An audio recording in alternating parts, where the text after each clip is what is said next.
Tapi di sisi lain, Tungtung dan Assassino berniat menghukum pasukan Bombini Guzini karena dianggap membahayakan kerajaan. Saat Tungtung ingin memukul Bombini Guzini, tiba-tiba Ninenin Senin datang dan berteriak, "Wah, berhenti!" Semua langsung terdiam. Ninenin lalu menjelaskan bahwa pasukan Bombini Guzini sebenarnya hanya dipaksa berperang oleh Bombardilo. Ia juga mengatakan bahwa mereka berasal dari sebuah desa bernama Guzinia yang dipimpin oleh pasukan Bribri Bicus Dicus. Di sana hidup berbagai jenis anomali seperti Guzini dan Fruli-Frula. Tapi suatu saat kerajaan mereka dijajah dan dihancurkan oleh pasukan Bombardilo. Semua warganya ditangkap oleh pasukan King Bombardilo yang jahat. Dari semua tawanan, hanya Bombini Guzini yang dipilih. Ia dipasangkan alat seperti roket karena punya kemampuan bertahan di langit yang luar biasa. Sementara dua sahabatnya, Bribicus Dicus dan Fruli-Frula, dianggap gagal. Mereka tidak bisa terbang dengan mesin, lalu dibuang ke sebuah hutan misterius yang hingga kini tak diketahui namanya. Sejak saat itu, Bombini dipaksa ikut menyerang desa dan kerajaan-kerajaan tak bersalah. Ia sangat sedih karena pasukan yang dulu ia banggakan kini digunakan untuk menghancurkan anomali-anomali yang tak bersalah. Tungtung pun terdiam. Ia tak menyangka ada luka sebesar itu di balik sosok Bombini. Setelah mendengar masa lalu Bombini Guzini yang menyedihkan, Tungtung menawarkan dia dan pasukannya untuk tinggal di kerajaan Animalia. Tanpa pikir panjang, semua pasukan Bombini Guzini langsung setuju. Yippee! Untuk memeriahkan acara itu, Tungtung memutuskan untuk mengadakan pesta penyambutan bagi warga baru yang datang ke kerajaan Animalia. 3 minggu berlalu dan pesta penyambutan besar pun dimulai. Seluruh kerajaan berpesta hingga malam hari tiba. Tapi di tengah pesta itu, ketua Bombini Guzini masih termenung, memikirkan teman-temannya yang belum ditemukan. Tungtung pun mendekat dan bertanya tentang di mana tempat mereka terakhir kali terlihat. Bombini pun mengatakan, untuk pergi ke sana, kita harus menyeberangi lautan yang sangat luas dan berbahaya. Tapi lautan itu dijaga oleh anomali penjaga yang disebut Sea Guardian. Dia tidak akan membiarkan siapapun lewat-lewat begitu saja. Satu-satunya cara untuk melewatinya adalah terbang tanpa henti selama berminggu-minggu. Dan itu hampir mustahil. Kira-kira siapakah anomali penjaga itu? Tungtung merasa kasihan. Ia pun memutuskan untuk membantu mencari teman-teman Bombini Guzini yang hilang. Namun, sebagai seorang raja, ia tidak bisa pergi begitu saja. Tapi esok harinya Tungtung membuat keputusan besar. Ia mengundurkan diri sebagai raja di kerajaan Animalia demi membantu Bombini Guzini mencari temannya. Semua anomali pun terkejut. Ada yang mendukung, tapi banyak juga yang menolak. Tungtung lalu berdiri di depan semua anomali dan berkata, "Siapa yang ingin ikut menjelajah denganku? Maju ke depan!" Tiba-tiba 3 anomali langsung maju ke depan. Udin Dindun, Assassino, dan Berber Patapim. Mereka siap membantu Tungtung. Kepemimpinan kerajaan pun diserahkan ke divisi 3, yaitu Ballerina Cappuccina. Dan petualangan baru pun dimulai. Walau banyak yang khawatir, mereka tetap pergi dan menyusuri hutan Mimimi. Bulan demi bulan berlalu, sampai akhirnya mereka sampai di ujung hutan. Di depan mereka terbentang lautan yang sangat luas. Karena hari sudah malam, mereka pun memutuskan untuk istirahat di tepi pantai. Besok paginya, mereka merasa lapar. Akhirnya mereka berpencar untuk mencari makanan. Tapi setelah mencari cukup lama, belum ada yang menemukan apa-apa. Sampai akhirnya, Udin Dindun melihat kelapa di pinggir pantai. Ia langsung berlari dan mengambilnya. Tapi tiba-tiba, kelapa itu lari. Walah! Ternyata itu bukan kelapa, tapi anomali Burbaloni Luliloli. Udin sangat kaget dan teman-temannya tertawa melihatnya. Tungtung pun bertanya, kenapa dia sendirian di sini? Burbaloni menjawab bahwa dia tersesat saat kabur dari kejaran anomali besar misterius. Ia memohon kepada Tungtung agar tidak diserang. Di episode sebelumnya, Tungtung bertemu dengan anomali bernama Burbaloni. Burbaloni mengatakan bahwa ia tersesat karena dikejar oleh anomali Gorilo Watermelon Drilo saat sedang mencari makanan. Burbaloni sangat ketakutan untuk pulang ke desanya. Karena merasa kasihan, Tungtung pun memutuskan untuk membantunya kembali ke desa. Setelah berjam-jam perjalanan, akhirnya pasukan Tungtung sampai di desa yang bernama Loli Loli. Tapi di depan mereka ada Goliro Watermelon Drilo level 1000 yang sedang menghancurkan rumah-rumah warga. Tungtung dan pasukannya langsung menyerang. Berber Patapim maju dan menahannya sekuat tenaga. Kemudian disusul oleh Tungtung yang menyerang dengan Hyper Beam-nya. Pertarungan itu diakhiri oleh Udin Dindun, Assassino, dan Bombini Guzini dengan serangan gabungan Try Attack! Goliro Watermelon Drilo akhirnya tumbang.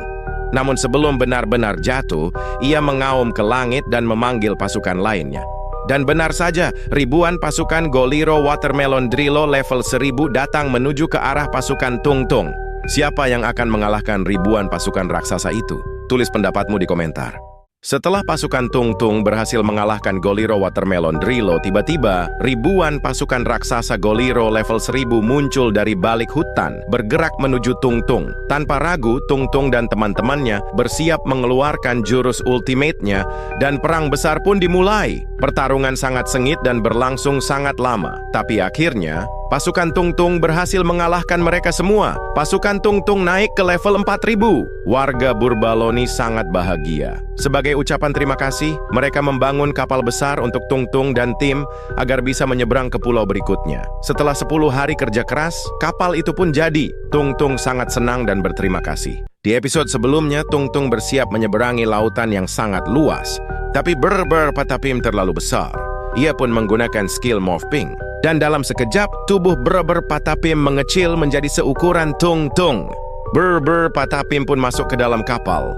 Sebelum pergi, pasukan Tungtung berpamitan kepada semua warga Burbaloni. Pasukan Tungtung pun berlayar. Hari demi hari berlalu di atas kapal. Tapi saat malam tiba, tiba-tiba angin menjadi kencang. Awan menjadi gelap disusul hujan badai. Kapal Tungtung berguncang di atas laut. Tiba-tiba lautan memutar membentuk sebuah pusaran raksasa. Dan boom! Tiba-tiba muncul anomali raksasa dari bawah laut. Guritania Kerang Mentambusini, makhluk legendaris yang dijuluki Sea Guardian. Wajah Tungtung pun jadi tegang. Apa yang harus mereka lakukan? Anomali itu langsung mendekat ke arah Tungtung.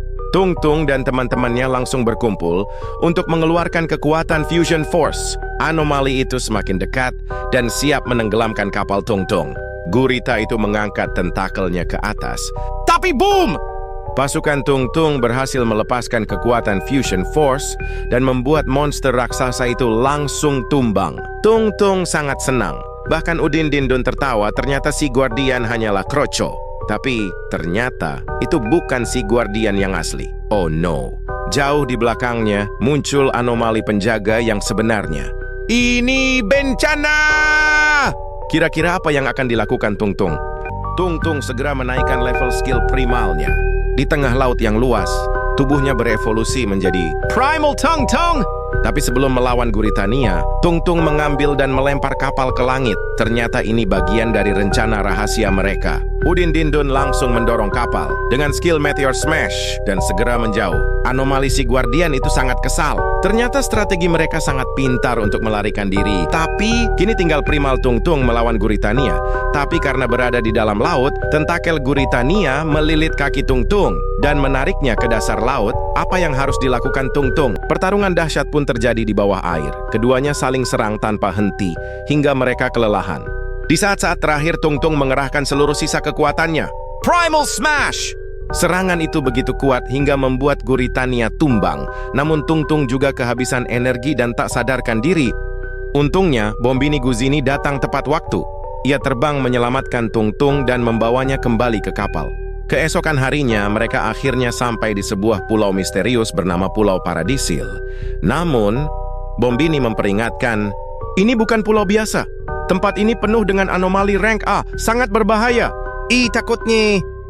Siapa saja yang akan muncul sebagai anomali di pulau ini? Pasukan Tungtung akhirnya sampai di Pulau Paradisili, pulau misterius yang dipenuhi anomali rank A. Itu artinya para penghuni pulau ini bukanlah anomali biasa. Begitu mereka masuk ke hutan, mereka disambut barisan patung ksatria seakan ini adalah altar peperangan kuno. Tak lama kemudian, tanah tiba-tiba bergetar. Dari bawah tanah, muncul anomali rank A bernama Talpa di Vero. Anomali level 3000. Ia tidak datang sendirian. Talpa menggali dan memanggil seluruh pasukannya dari bawah tanah. Pertarungan pun tak bisa dihindari. Tungtung berusaha memukul ke tanah sambil berteriak, Tung tung tung tung tung tung tung tung tung sahur. Namun jumlah musuh terlalu banyak. Menurut kalian, jurus apa yang cocok untuk mengalahkan Talpa di Vero dan pasukannya? Jurus Lava Earthquake atau jurus Heat Waves? Berber Patapim dan Udin Dindun mencoba mengeluarkan jurus lava Earthquake dan berhasil membuat pasukan Talfa de Ferro keluar dari tanah. Kemudian Tungtung dan Bombini mengeluarkan jurus Heat Waves hingga membuat pasukan Talfa menjadi lumpuh. Lalu diakhiri oleh Cappuccino Assassino dengan jurus Katana Rain. Dan boom! Semua pasukan Talfa de Ferro lenyap. Tapi ternyata pasukan Talfa de Ferro terus keluar dari sarangnya di bawah tanah. Tungtung menyuruh Berber Patapim untuk menjadi besar untuk rencana berikutnya. Berber Patapim mengambil semua temannya dengan tangan raksasanya. Tapi pasukan Talfa siap menyerbu. Pertarungan semakin menegangkan. Pasukan Tungtung juga bersiap-siap untuk lari! Tungtung sadar bahwa pasukan Talfa tidak akan habis-habis. Tapi, apakah pasukan Tungtung akan selamat dari kejaran Talfa di Ferro? Di episode sebelumnya, pasukan Tungtung berhasil melarikan diri dari kejaran ribuan Talfa de Ferro. Karena Tungtung sadar, pasukan Talfa de Ferro tidak akan pernah habis karena mereka hanya ilusi. Mereka pun masuk lebih dalam ke hutan Paradisili. Tapi anehnya, suasananya semakin sepi, seperti tak ada kehidupan. Setelah berjalan sangat jauh, Tungtung sampai dan melihat sebuah patung raksasa berdiri di ujung hutan. Di bawahnya, ratusan tengkorak anomali berserakan, seolah bekas tempat pemujaan. Namun tak ada satupun anomali di sana. Saat Tungtung mengangkat kakinya ke depan, Bombini langsung berteriak, "Jangan maju!" Dan benar saja, sebuah panah melesat nyaris mengenai Tungtung. Tanpa mereka sadari, muncul anomali misterius dari belakang mereka. Ia adalah Tigrulini Watermelini.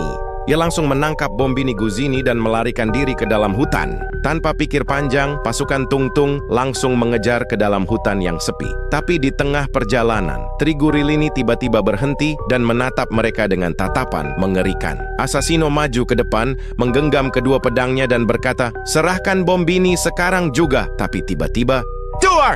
Dari atas pohon, ribuan pasukan Trigurilini muncul dan mengepung mereka dari segala arah. Hutan yang tadi sepi mendadak berubah jadi medan perang. Ternyata ini semua adalah jebakan. Pasukan Tungtung akan dijadikan tumbal. Tapi saat harapan hampir hilang, hush! Kabut tebal misterius menyelimuti seluruh hutan. Dan dari balik asap itu, muncul sesosok anomali bernama Tata-Tata Sahur. Gerakannya sangat cepat. Dalam sekejap, dia menyelamatkan Bombini dan berbicara ke pasukan Tungtung.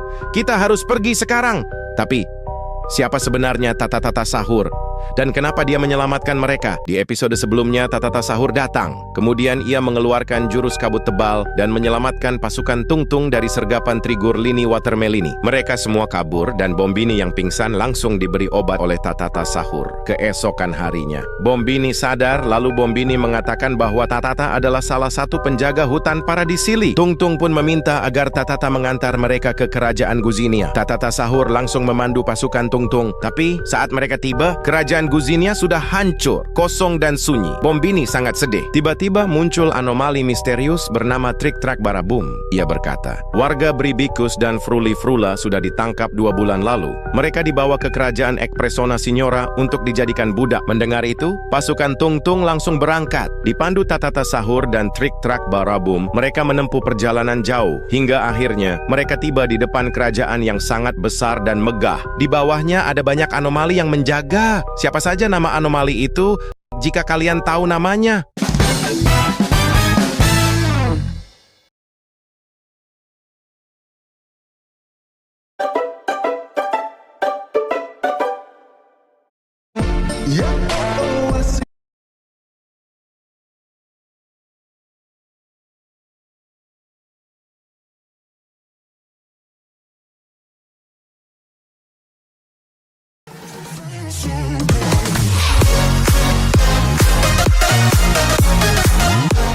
Halo guys, balik lagi bersama saya Darlung Gaming. Jadi pada video kali ini kita bermain Roblox lagi. Nah, kali itu kita lanjutkan lagi petualangan kita di tempat curi-curi Brain Rot ya. Dimana tujuan kita sebelumnya adalah